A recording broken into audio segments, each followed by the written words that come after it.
کہتے ہیں۔ اور یہ سفر حضور صلی اللہ علیہ وسلم نے مکہ مکرمہ سے مدینہ منورہ کی طرف فرمایا۔ اس سفر کی جو تاریخ ہے وہ 12 ربیع الاول ہے۔ جیسے ولادت حضور صلی اللہ علیہ وسلم کی مشہور قول کے مطابق 12 ربیع الاول ہے، اسی طریقے سے ہجرت نبی صلی اللہ علیہ وسلم کی 12 ربیع الاول ہے۔ اسی کے بارے میں 2-3 باتیں آج کی اس مختصر سی مجلس میں گزارش کروں گا۔ حضور صلی اللہ علیہ وسلم کو نبوت ملے ہوئے 11واں سال تھا، حج کا موقع تھا۔ حضور صلی اللہ علیہ وسلم مینا میں تھے، اپنے خیمے میں تھے۔ مدینہ منورہ سے آئے ہوئے 6 نوجوانوں کی حضور صلی اللہ علیہ وسلم سے ملاقات۔ آپ صلی اللہ علیہ وسلم نے اپنی نبوت اور رسالت کا پیغام ان کے سامنے رکھا۔ مدینہ طیبہ میں اہل کتاب کی آبادی بہت زیادہ تھی، یہودیوں کی، عیسائیوں کی، نصارہ کی آبادی وہاں کافی تھی۔ تو اہل مدینہ ان سے علمی باتیں سنا کرتے تھے۔ ان میں ایک بات یہ بھی یہودی عیسائی بتاتے تھے کہ ایک آخری نبی آنے والا ہے، اس کی نشانیاں جو ان کی کتابوں میں تھی وہ بھی وہ بتاتے تھے۔ جب ان 6 نوجوانوں نے محمد صلی اللہ علیہ وسلم سے اپنا تعارف سنا تو ان کو فوراً یہودیوں کی وہ باتیں یاد آئیں اور یہ کہنے لگے لگتا ہے کہ یہ وہی آخری نبی ہے، لہٰذا ہمیں مان لینا چاہیے۔ اگر ہم نہ مانیں، یہودی چونکہ ان کو جانتے ہیں نشانیوں سے، علامتوں سے، وہ ہم سے پہلے مان لیں گے تو ہم سے عظمت میں وہ سبقت لے جائیں۔ لہٰذا یہ 6 آدمی مدینہ منورہ کے یہاں مسلمان ہیں۔ یہ پہلا بیج پڑ رہا ہے، پیغام اسلام پہنچ رہا ہے مدینہ تک۔ یہ حضور صلی اللہ علیہ وسلم کی 11 نبوی تھی۔ اب جب اگلا سال آیا 12 نبوی، پھر حج کا موقع ہے، وہی 6 نوجوان پھر آتے ہیں مدینہ طیبہ سے اور اپنے ساتھ 6 لوگ اور بھی لائے۔ اب 12 آدمی ہیں، حضور صلی اللہ علیہ وسلم سے ملاقات ہوئی ہے، پھر وہی حضور نے دعوت دی ہے۔ 6 تو پہلے ہی مسلمان ہو چکے تھے، یہ 6 دوسرے بھی مسلمان ہو گئے۔ اس کو سیرت کی کتابوں میں کہا جاتا ہے کہ عقبۂ اولیٰ کی بیعت، یہ پہلی بیعت ہو رہی ہے، اس کو عقبۂ اولیٰ کہا جاتا ہے۔ اب یہ 6 نوجوان 12 ہو کر کے مدینہ طیبہ چلے گئے مسلمان۔ اس وقت انہوں نے حضور صلی اللہ علیہ وسلم سے ایک درخواست کی، یا رسول اللہ آپ نے دیکھا ہم 6 گئے محنت کی، 12 ہو کے آئے، اور لوگ بھی مسلمان ہونے کے لیے تیار ہیں، لیکن ہمارے پاس چونکہ علم دین نہیں ہے، اس لیے ہمیں آپ کوئی ٹیچر دیں، استاد دیں ہمارے ساتھ جو علم دین کو جانتا ہو، وہاں لوگ جو مسلمان ہوں یا ہم 12 ہیں ہمیں دین سکھلائے۔ تو رسول اللہ صلی اللہ علیہ وسلم نے ان لوگوں کی درخواست پر آپ صلی اللہ علیہ وسلم نے اپنے ایک صحابی کو ان کے ساتھ بھیجا، استاذ بنا کر کے مدینہ طیبہ میں۔ یہ پہلا ٹیچر استاذ بن کے جا رہا ہے مدینہ طیبہ۔ اب استاذ بھی چونکہ موجود ہے اور یہ 12 ساتھی بھی مسلمان ہیں، اب انہوں نے محنت کی۔ جب اگلا سال آیا تو اب یہ 13 نبوی ہو چکی تھی۔ 11 نبوی کو 6 تھے، 12 نبوی کو 12 آدمی تھے۔ اب 13 نبوی کو جب رسول اللہ صلی اللہ علیہ وسلم کے پاس مدینہ طیبہ سے آئے، اب یہ 75 آدمی۔ اب انہوں نے آ کر کے دوبارہ اپنی بیعت بھی کی، اسلام کی تجدید بھی کی، جو نئے مسلمان ہوئے ان کو پیش بھی کیا، اسلام کا تعارف اور تعلیم بھی حاصل کی، اور اس کو بیعت عقبہ ثانیہ کہتے ہیں۔ اب اس وقت انہوں نے رسول اللہ صلی اللہ علیہ وسلم سے ایک اور درخواست کی۔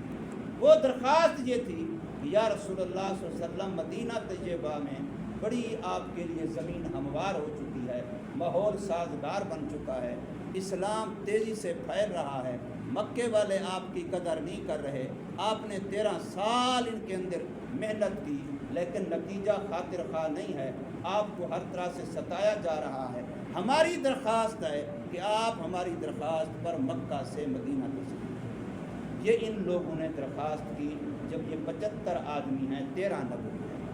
حضور صلی اللہ علیہ وسلم نے اس کے جواب میں ارشاد فرمایا کہ اس بات کا فیصلہ میرا چچا حضرت عباس رضی اللہ تعالی عنہ کہ میں نے یہاں رہنا ہے یا جانا ہے، اس کا فیصلہ میرا چچا حضرت عباس رضی اللہ تعالی عنہ کرے گا۔ انہوں نے ملاقات کی حضرت عباس سے، حضرت عباس رضی اللہ عنہ کی بات سنی، فرمانے لگے تمہیں پتہ ہے میرے بھتیجے کو وہاں لے جانے کا معنی کیا ہے، سمجھتے ہو اس بات کو؟ کہنے لگے ہاں جی سمجھتے ہیں۔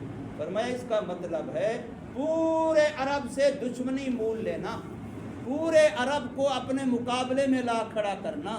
یہ تو ہم قریش ہیں، چاہے ہم میں کوئی مسلمان ہوا یا نہیں ہوا، لیکن ہم اپنے خاندانی رشتے کی وجہ سے حضور کی حفاظت کر رہے ہیں۔ اگر تم وہاں لے گئے تو پھر حفاظت کی ذمہ داری کس کی ہوگی؟